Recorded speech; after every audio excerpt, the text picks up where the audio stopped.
온전한 예배가 숨쉬는 교회, 주님이 주인 되시는 교회, 믿음의 기도가 쌓이는 교회, 최고의 찬양을 드리는 교회.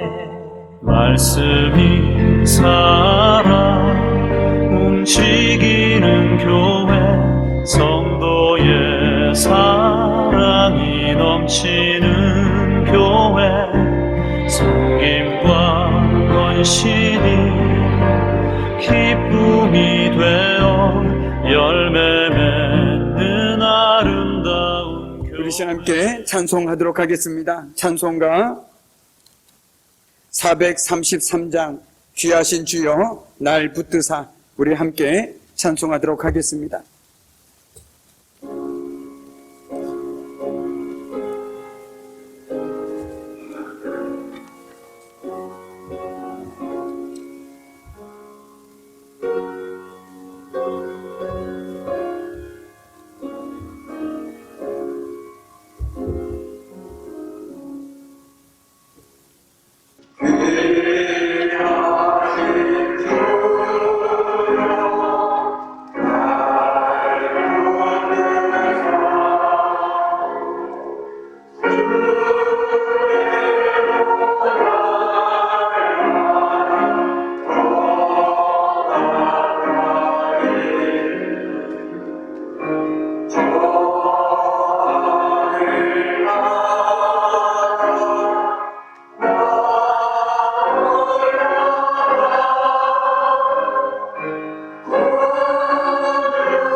아멘.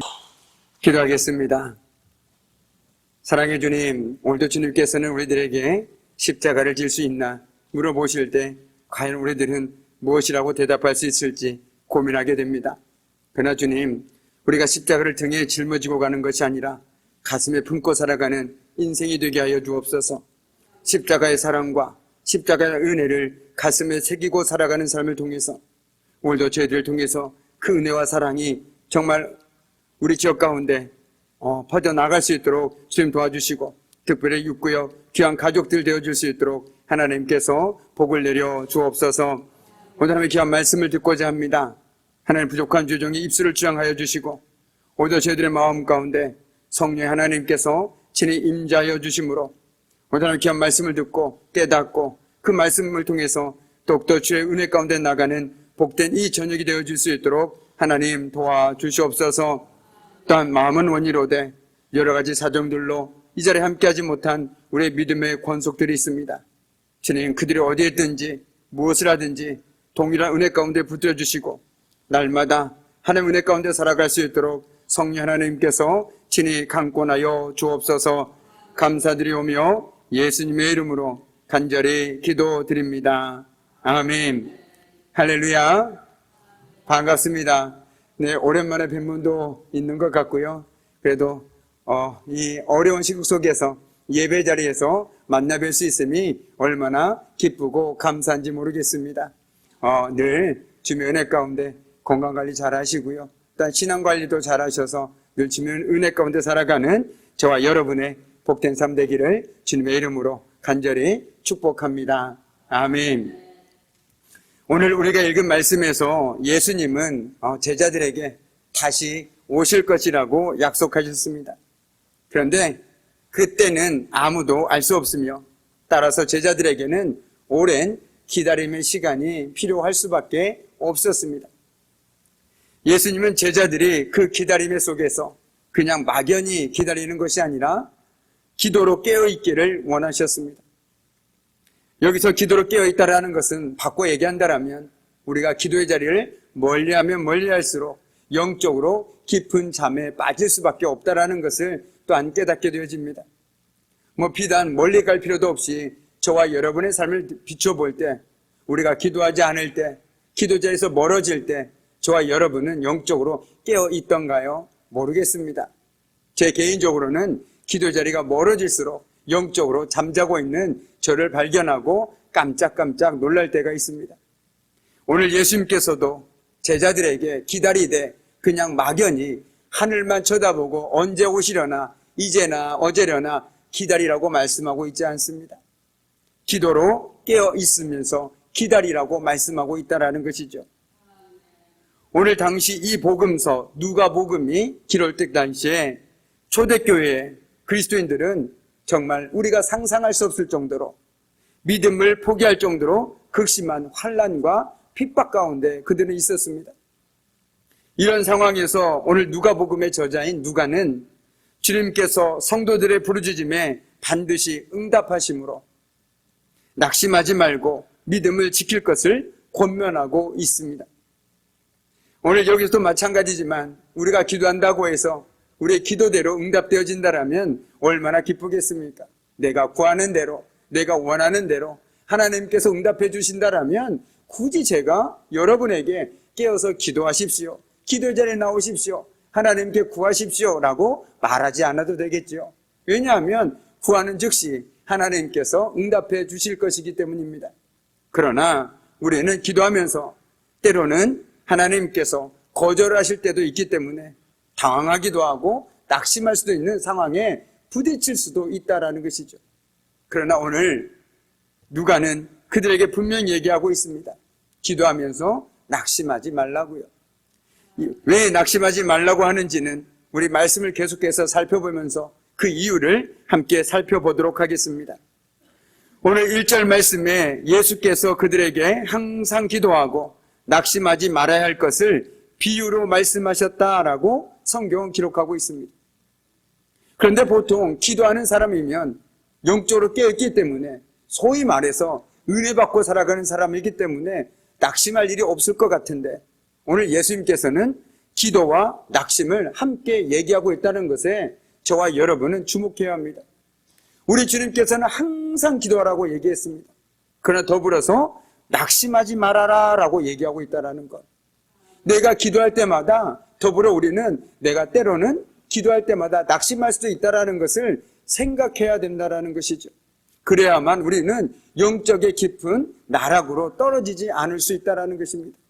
그렇지 않는다면 왜 하나님께서 내가 그렇게 기도하는데 나에게 이런 일들을 주시는 것일까 하고 영적인 깊은 나락으로 떨어질 수밖에 없다는 것입니다. 그러나 우리 주님께서도 말씀하지 않으셨습니까? 항상 기도하되 낙심하지 말라고.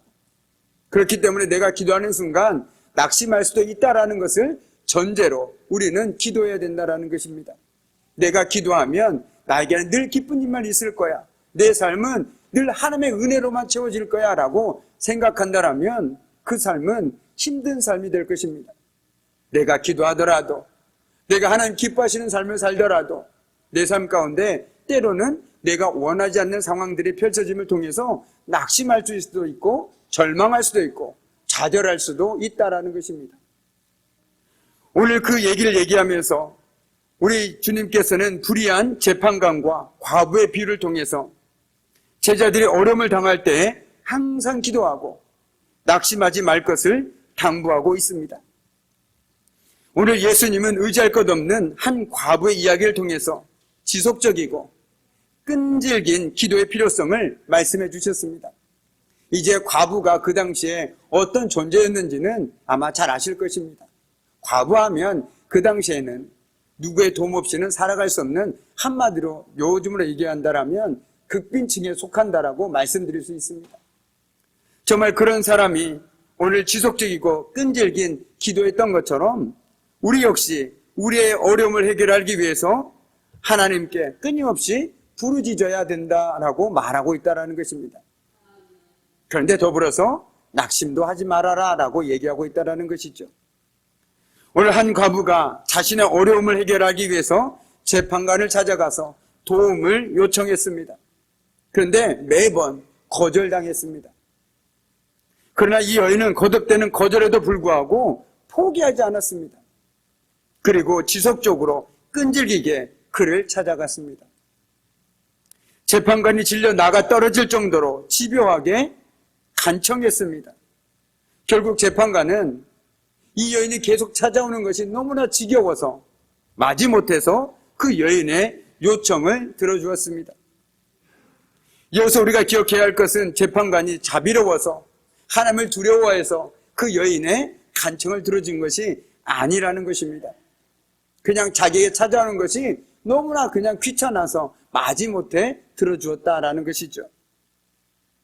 예수님은 이 비유를 통해서 제자들이 살아가는 세상이 마치 불의한 재판관처럼 제자들에게 호의적이지 않다라는 것을 보여주고 있습니다.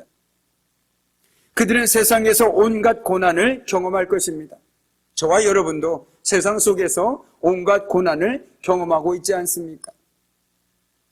그리고 불의하고 차가운 세상 속에서도 그러나 성도들은 낙심하거나 포기하지 말아야 한다라고 우리 주님께서는 오늘 제자들에게 당부의 말씀을 하고 있다는 것이죠. 하나님이 함께 계시기 때문입니다. 그리고 끝까지 인내하며 기도하면 하나님께서 반드시 응답해 주시기 때문입니다. 아멘이죠. 우리가 기도할 때마다 하나님께서는 분명히 우리의 기도 가운데 응답해 주십니다.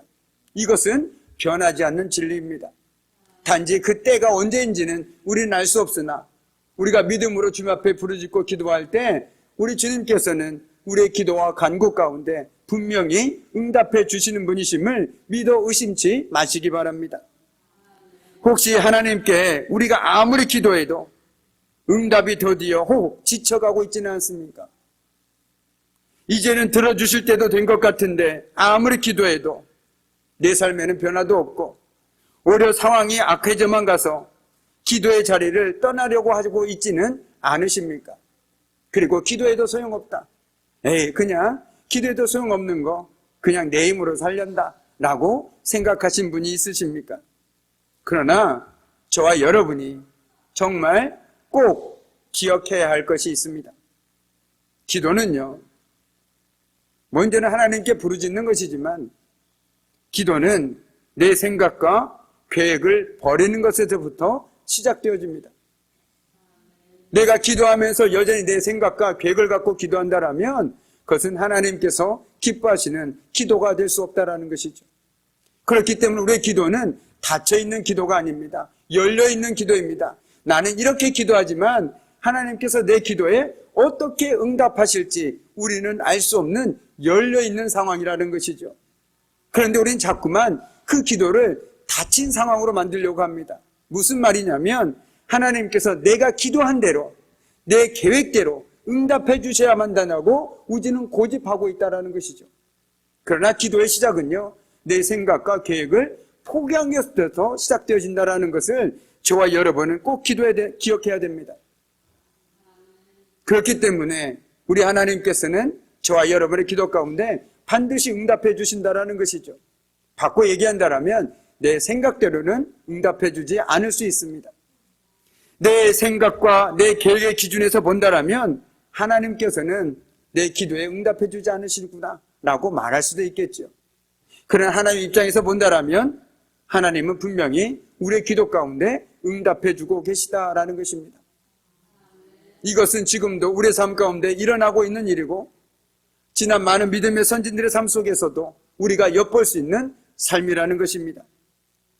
그리고 많이 들어보셨을 것입니다. 때와 방법을 내가 결정하지 말고 기도해야 된다는 것입니다. 내가 때를 딱 정해놓고 기도하는 순간 우리는 하나님께 마치 성경에서 누군가처럼 하나님 이때까지 응답해 주시면 하나님께서 허락하신 걸로 알고 가겠습니다라고 얘기하는 사람들을 종종 만날 때가 있습니다. 어떤 청년을 만난 적이 있었습니다. 이제 취업 문제를 가지고 저에게 부탁을 하러 왔습니다. 부탁이 아니라 조언을 구하러 왔습니다. 목사님, 어떤 직장이 저에게 나왔는데 제가 그곳으로 가는 것이 하나님의 뜻일까요? 어때야 될까요? 라고 묻는 거예요. 그래서 제가 그랬습니다. 참 고맙다. 먼저는 그 모든 상황 속에서 그래도 하나님의 뜻을 구하는 너의 마음이 참 귀하다라고 얘기를 했습니다. 그리고 제가 그 말을 했습니다. 어떤 결정을 짓고 기도하지 마라. 결정을 지을 거면 기도하지 마라 라고 얘기했습니다. 왜 그렇습니까? 내가 어떤 결정을 지면요, 하나님께 이거 달라고 떼쓰는 것밖에 되지 않는다라는 것입니다. 기도한다라는 건요, 내 생각을 내려놓고 하나님의 뜻을 내가 받아들이는 것이군요. 하나님께서 가라면 가고 멈추라면 멈추는 거에 내 기도의 목적이라면 내가 결정짓고 기도한다라는 것은 결코 올바른 기도가 될 수 없다라는 것입니다. 그래서 저는 그 친구에게 얘기했습니다. 그게 하나님의 뜻인지 아닌지 나는 모른다. 그러나 정말 중요한 건 무엇이냐면 네가 기도하려면 어떤 시간을 정해놓지 말고 네가 먼저 결정하지 말고 기도해라 라고 얘기했습니다. 그러면 하나님께서 누군가에게처럼 음성을 들리진 않을지 모르겠지만 상황들을 바꿔가시고 또한 너의 마음을 바꿔가시고 또한 그것들을 통해서 응답해 주실 것이다. 그리고 할 수 있는 한 네가 최대한 끌을 수 있는 만큼 시간을 끌어라 라고 얘기했습니다. 예를 들어서 내가 내일까지 어떤 결정을 해야 되면 내가 끌을 수 있는 시간만큼 최대한 그 시간을 연장해서 기도하면서 뜻을 구해라 라고 얘기했습니다. 예를 들면 오늘 밤까지 안 해주시면 하나님께서 허락해 주신 것으로 알고 가겠습니다. 이것은 마치 하나님께 오늘까지 해주세요. 안 해주면 제 마음대로 할 것입니다 라고 얘기하는 것과 별반 다를 바가 없다는 것이죠. 믿음은요, 믿음의 정말 최고의 정점은 내가 도저히 어쩔 수 없는 상황까지 가서 빛을 발하는 것이 진짜 믿음이라는 겁니다. 내가 선택할 수 있는 상황에서 선택하는 것은 누구나 다 할 수 있는 것 아니겠습니까?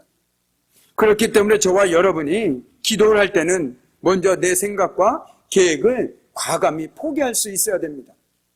더불어서 내 때와 방법 역시 내가 결정하는 것이 아닙니다. 나는 그저 기도할 뿐이고 하나님께서 응답해 주심을 믿음으로 고백한다라면 하나님께 달린 것 아니겠습니까? 이때다, 이 방법으로 응답해 주시면 좋겠다라는 식으로 말은 할 수 있겠죠. 하나님 이때가 아닙니까? 하나님 이렇게 해야 되는 게 맞지 않겠습니까? 그러나 그것을 고집하는 것은 올바른 기도가 아니라는 것이죠.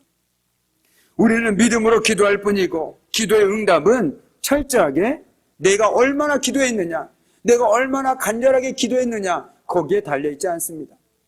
하나님께 달려있다라는 겁니다. 그것을 결코 잊지 마십시오. 내가 하루에 20시간을 기도하든 1시간을 기도하든 내 기도의 응답은 하나님께 달려있는 것이지 내가 얼마나 그 기도에 내 마음을 쏟았느냐에 달려있는 것이 결코 아니라는 것입니다. 기도의 시간과 기도의 응답은 비례하지가 않습니다. 내가 기도 오래 한다고 해서 하나님께서 내 기도에 응답해 주시고 내가 기도 조금 하면 하나님께서 너 기도 시간 채워서 와라. 그래야 응답해 주겠다. 라고 그런 분이 결코 아니라는 것입니다. 정말 중요한 것은 내가 5분을 기도하든 아니면 1분을 기도하든 내 기도 가운데 내 뜻을 자꾸만 고집하고 있느냐 아니면 하나님의 뜻을 고집하느냐가 중요하다는 것이죠. 내가 하나님의 뜻을 5분만 고집해 보십시오. 그러면 내가 생각했던 것들이 얼마나 그릇된 것인지를 깨닫게 되는 경우도 종종 있다라는 것입니다.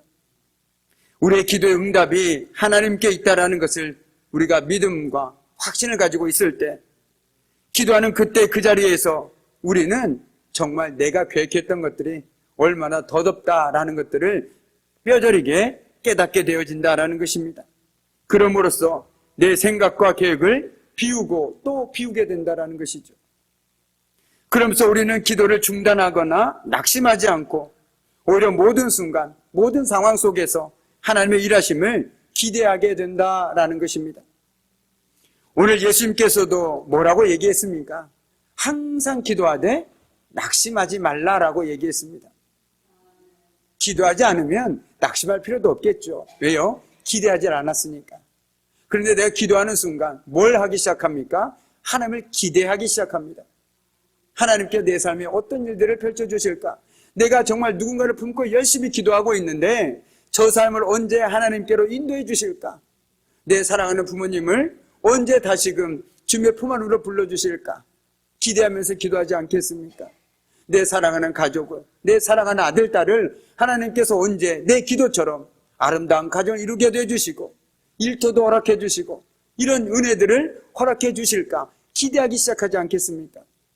그런데 앞서 말씀드린 것처럼 내가 기도하면서 주님 자꾸만 내 생각이 들어가게 되면요, 낙심하게 됩니다. 왜요? 내 생각에는 이 정도면 충분히 하나님께서 지금 응답을 해주셔야 될 때라고 생각하기 때문에 그렇습니다. 왜 하나님께서 내가 그렇게 새벽마다 기도하는데 시시때때로 기도하는데 왜 내 사랑하는 아들을 여전히 그냥 내버려 두시는 것일까?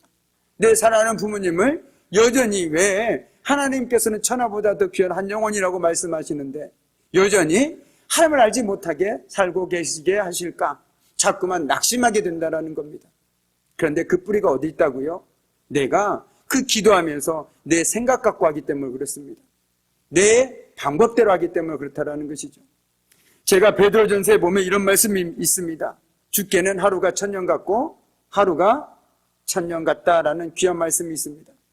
우리의 생각에는 정말 하루가 천년 같지만 주님께는 천년이 하루 같다라는 그 말씀, 우리의 시간과 하나님의 시간이 다르다라는 거예요. 우리가 믿음을 기도한다라는 것은 내 때에 맞춰주세요, 이때 맞춰주세요, 이게 아니라는 것입니다. 하나님의 때에 맞춰주세요, 하나님의 방법대로 해주세요, 그리고 그걸 내가 알게 해주세요, 이게 진정한 기도라는 것입니다. 우리 주님께서도 그러지 않으셨습니까?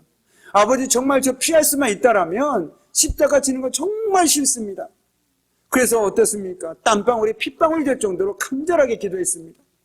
그러나 결론은 어떻게 기도했습니까? 그러나 아버지 내 뜻대로 말고 아버지 뜻대로 해주십시오. 이게 진정한 기도의 고백이라는 것이죠. 저는 그렇게 생각합니다. 기도를 하면 할수록 내 기도가 깊어졌구나 느끼는 사람은 기도의 제목은 똑같지만 그 말이 바뀌어지기 시작합니다. 하나님 나에게 이런 기도 제목들이 있습니다. 내 삶에 어려움도 있고 아픔도 있습니다. 그러나 주님께서 그 모든 것 아시오니 내 뜻대로 말고 내 방법대로 말고 내가 원하는 때에 말고 하나님의 방법대로 하나님께서 가장 알맞은 때에 응답해 주십시오. 그리고 내가 그때까지 믿음으로 기다릴 수 있도록 나에게 넉넉한 믿음을 주십시오. 이게 진정한 기도라고 생각합니다. 그런데 자꾸만 우리가 우리의 생각대로 하다 보니까 기도하면서 낙심합니다. 좌절합니다. 어느샌가 기도를 열심히 하던 분들이 기도의 자리를 떠나기 시작합니다. 왜요? 기도해도 소용없다고 생각하기 시작하니까. 기도해도 응답되지 않는다고 생각하니까 에이, 그건 내가 믿음이 없어서 그래, 내가 믿음이 약해서 그래, 이렇게 얘기하고 기도의 자리를 박차고 나간다는 겁니다. 얼마나 안타깝습니까? 그렇지 않다라는 거예요. 오늘 우리 주님께서도 분명히 말씀하지 않으셨습니까? 오늘 과부는 어떻습니까? 그 재판관이 거절했을 때 그 거절에 그냥 아무렇지 않았습니다. 그리고 자기가 끊임없이 그 거절에 익숙해지면서 나갔다라는 거예요. 간청했다라는 것입니다. 이처럼 우리가 기도를 통해서 우리의 생각과 계획을 비울 때 오히려 나를 의지하는 마음, 이것을 내려놓게 되고 하나님을 의지하게 된다라는 것이죠. 기도의 제일 목적은 저는 그거라고 생각합니다. 물론 우리가 우리 삶 가운데 어려운 문제들, 우리가 해결할 수 없는 일들을 주님 앞에 내려놓고 주님의 도우심을 구하는 것이 기도라고 생각하지만 가장 중요한 것은 기도를 통해서 자꾸만 내 마음과 생각이 주님께 향하게 만드는 것, 이것이 바로 저는 기도의 제일 목적이라고 생각합니다. 그래서 우리 주님께서도 사도 바울을 통해서 항상 쉬지 말고 기도하라라고 얘기한 이유도 바로 여기 있다라고 저는 생각합니다. 내가 기도를 하면서 다른 생각하지 않지 않습니까? 기도를 하면서 누구를 생각합니까? 하나님을 생각하지 않습니까? 바로 하나님께서는 기도를 통해서 우리가 하나님을 의지하길 원하고 계시다라는 것이죠. 그리고 그 은혜로 주어지는 것들이 바로 기도의 응답이라고 저는 생각합니다. 그래서 우리가 기도하면 할수록 내 자리는 없어지고 하나님의 자리로 우리의 마음이 채워지는 이유가 바로 여기 있다라는 것이죠. 기도를 하면 할수록 정말 내가 주님 앞에서 얼마나 연약하고 얼마나 부족한지를 깨닫게 됩니다. 그리고 하나님께 자꾸만 두 손 들고 주님, 나는 아무것도 할 수가 없네요. 주님께서 나를 도와주셔야 됩니다라고 고백하게 된다라는 것입니다. 그래서 기도하면 할수록 겸손해집니다. 기도하면 할수록 어떻습니까? 내가 할 수 없다라는 것을 겸손히 인정할 수 있는 사람으로 변화된다라는 것이죠. 그리고 그 자리에 하나님의 도우심을 구합니다. 하나님, 내가 할 수 없습니다. 하나님께서 함께하지 않으시면 내 삶 가운데 이런 일들을 내가 할 수 없습니다라고 고백하며 나아갈 수 있게 된다라는 것이죠. 그리고 모든 상황 가운데서 주님께 기도하고 오히려 하나님께서 이 상황들을 어떻게 바꿔가실까 기대하게 된다라는 것입니다. 우리 오늘 7절 말씀을 함께 읽도록 하겠습니다. 우리 7절 말씀입니다.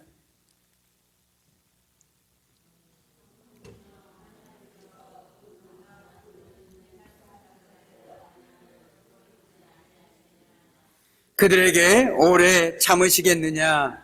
아멘. 네, 제가 잠깐 물 좀 먹으려고 함께 읽자고 했습니다. 네. 하나님께서 오늘 열심히 간구하는 성도의 기도에 속히 응답해 주신다라는 귀한 교훈입니다. 주님은 불의한 재판관과 하나님을 비교해 보라고 하셨습니다. 하나님을 두려워하지 않고 사람을 무시하는 사람도 끈질기게 매달리면 귀찮아서라도 그 소원을 들어주는데 하물며 하늘의 하나님 아버지는 어떠하시겠느냐라는 말씀입니다. 즉 성도의 간구에 반드시 응답해 주시리라는 의미가 갖고 있다라는 것이죠.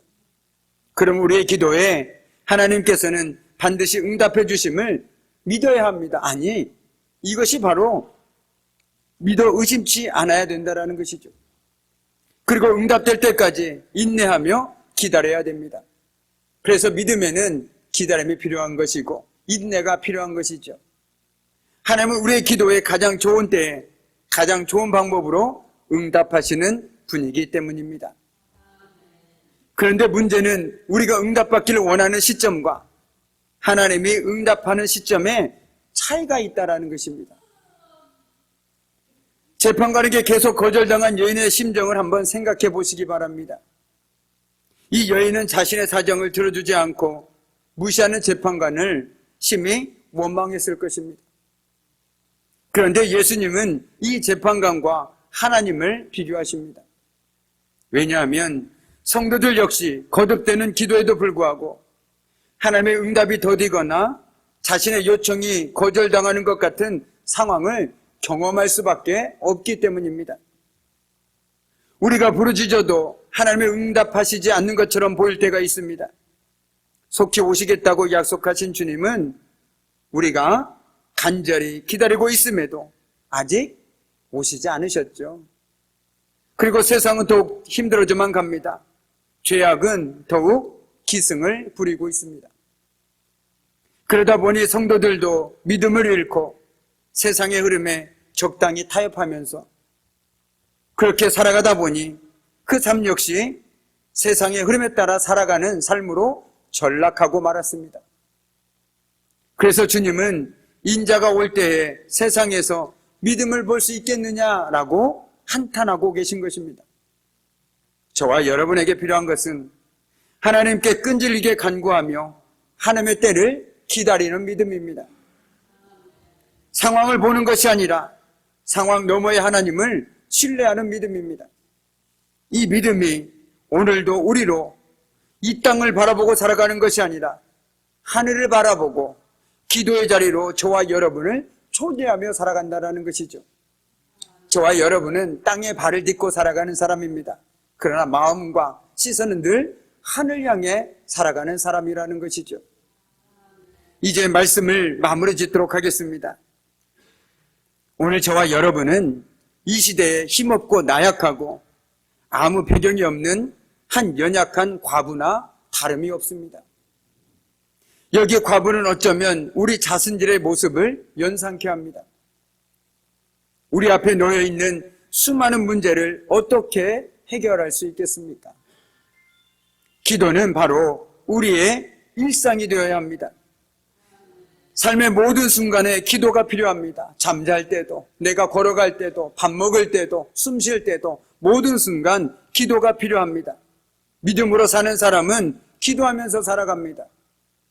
때로 응답이 지연될 수도 있죠. 그러나 하나님은 우리의 기도에 귀를 기울이시고 우리의 기도에 반드시 응답하시는 분이십니다.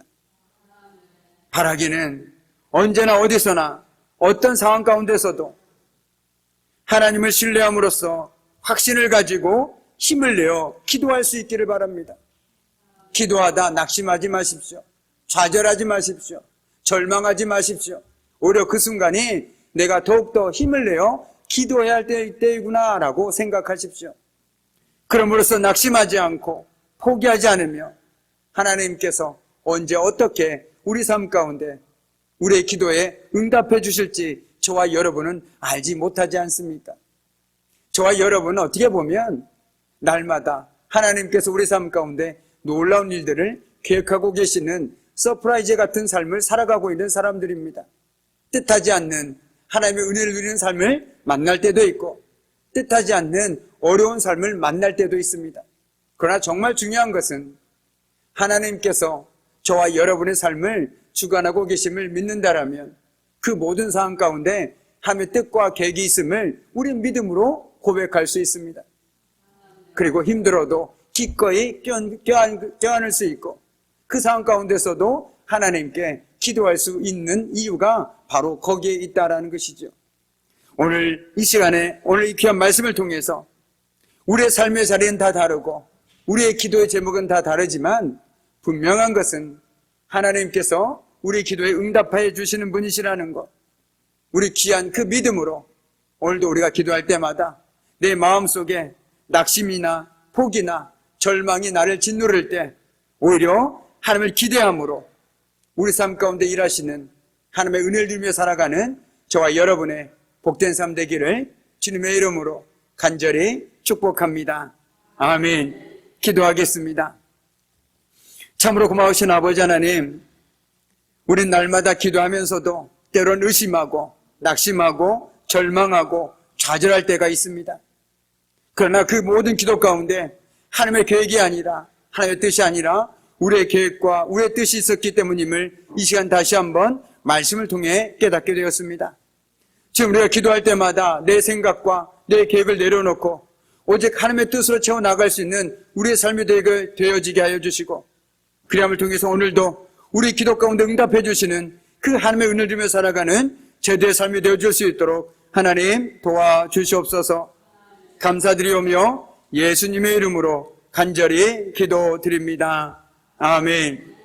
우리 시간 찬송가 313장 함께 찬송하시면서 예물 하나님께 올려드리겠습니다. 찬송가 313장입니다.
교회 소식 몇 가지만 전해드리겠습니다.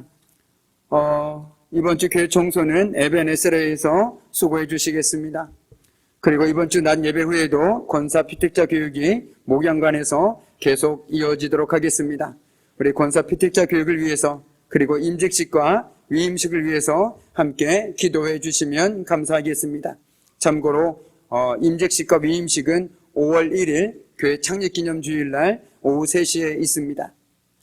그리고 이번 주 낮 예배 후에 남선교회 원례가 있습니다. 무엇보다도 우리 남선교회 회원 되신 분들은 꼭 참석해 주시기 바랍니다. 그리고 그때는 차량 운행을 10분 정도 늦추도록 하겠습니다. 다음 주 월요일 11일부터 토요일 16일까지 고난주간 특별 새벽 기도회가 있습니다. 특별히 이번 특별 새벽 기도회는 우리 주님의 한 주간의 그 삶의 흔적을 쫓아가면서 말씀을 통해서 함께 은혜를 나누는 시간을 갖도록 하겠습니다. 바쁘고 분주하고 피곤하시겠지만 그래도 시간을 구별하여 새벽에 함께 말씀을 통해서 우리 주님의 그 십자가 사랑과 은혜의 흔적을 쫓아가는 저와 여러분의 복된 한 주가 되기를 간절히 소망합니다. 그리고 특별히 오미크론이 우리가 생각하는 것보다 전염이 정말 강한 것 같습니다. 늘 잘 해주셨지만 마스크 착용 잘 하시고요. 사람이 많이 모이는 곳에서는 최대한 좀 피해 주시고 손발, 손 위생 깨끗이 해주시고 그리고 어쨌든 혹시라도 그러진 않기 원하겠지만 오미크론의 양성 방지를 맞으시면 집에서 좀 이렇게 회복하는 시간을 가지시고 영상을 통해서 말씀을 함께 나누는 시간을 가지도록 함께 했으면 좋겠습니다. 그리고 우리 믿음의 권속들 가운데서도 확진을 받으신 분들이 있습니다.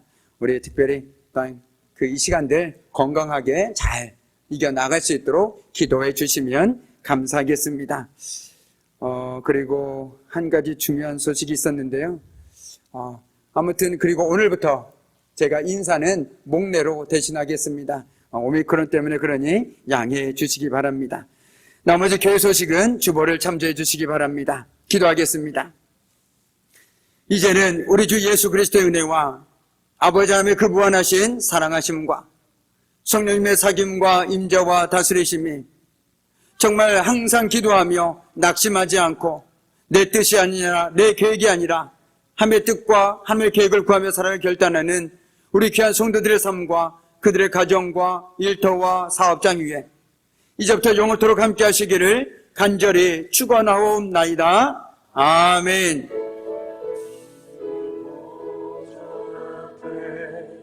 모였네 함께 주를 찬양하며